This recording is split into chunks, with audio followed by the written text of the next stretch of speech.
Bishop, thanks for being with us again. And a couple of important days coming up. First of all, tomorrow is St. Valentine's Day. And I always like to say St. Valentine's Day, but in our culture, it's become Valentine's Day. Right. Is this another one of our feast days that's kind of fell victim to secularization in our culture?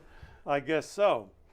They say that there's Christmas, Halloween, and St. Valentine's Day. There are three of the biggest commercial days that go. I mean, and Valentine's Day is neck and neck now with Halloween, and they're going to overtake Christmas, I think, pretty soon, of the money that's spent on these days. And it's Valentine's Day, it's candy and flowers and other things, jewelry, gifts. So again, the Christian roots of our culture are being forgotten. They're being utilized for monetary gain, but it's up to we who are Christians to try to bring out the real Christian meaning. Valentine's Day is a wonderful day to undergird marriage today as an institution, as a sacrament, getting people to understand that true love has a religious element to it. And just as Valentine's Day, remember St. Valentine was a martyr, and the tradition is he wrote to those who loved him from prison and wrote, "Your Valentine" on the bottom. So we continue to show a love of a person for their God, translated into love of persons for one another on Valentine's Day. So it's very sentimental, very nice in some ways, but we've lost the real meaning of what love is. And next week we start the season of Lent. It's here again, and Ash Wednesday. You'll see a lot of people coming to church, getting the ashes on their foreheads. What do the ashes mean, and what should people realize? Well, the ashes are a sign of repentance. Sackcloth and ashes from the Old Testament were the way people repented.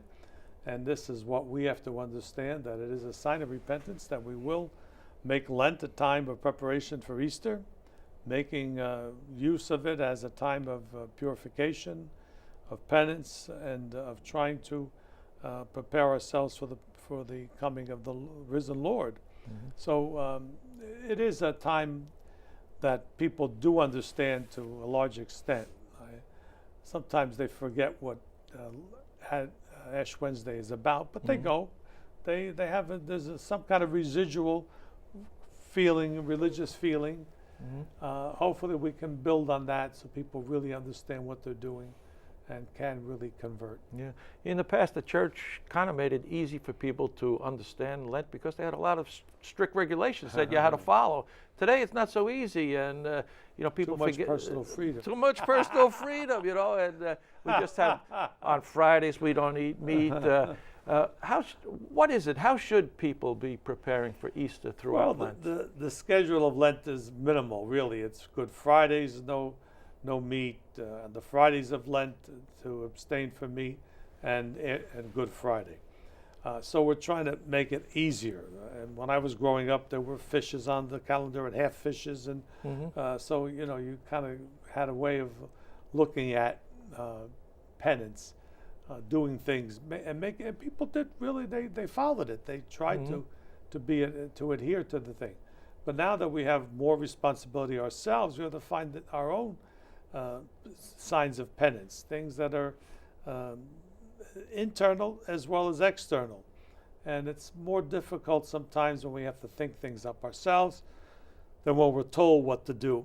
So it takes a lot more personal responsibility, which in many ways is good, but it's more difficult to exercise. Yeah. Some people still like to give up things for Lent. They give up sweets, or they give up drinking, or whatever. Is it better to give something up or to do something positive? What would be your advice? It could be either one. I mean, whatever you think is going to make you more conscious of what Lent is about. If it's that daily struggle not to do something you promised not to do, or the struggle to do something you promised to do, well, it comes out the same. It's the struggle that's important.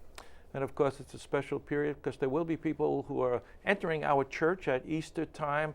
How do they use Lent as a time to make that final preparation for baptism? Final preparation time, right? And there's the different aspects of the RCIA, the scrutinies, the various liturgical celebrations that happen during the Sundays of Lent. So it's a very special time. It begins on the first Sunday of Lent, where we have the a time when people come in and are accepted as catechumens or addressed as those preparing for the other sacraments of confirmation and Eucharist. Those who are preparing for baptism are the catechumens, the other ones are to be catechized. So it's a wonderful ceremony. And it all leads up to the great feast of Easter. Bishop, thanks so much for being with us today. You're welcome.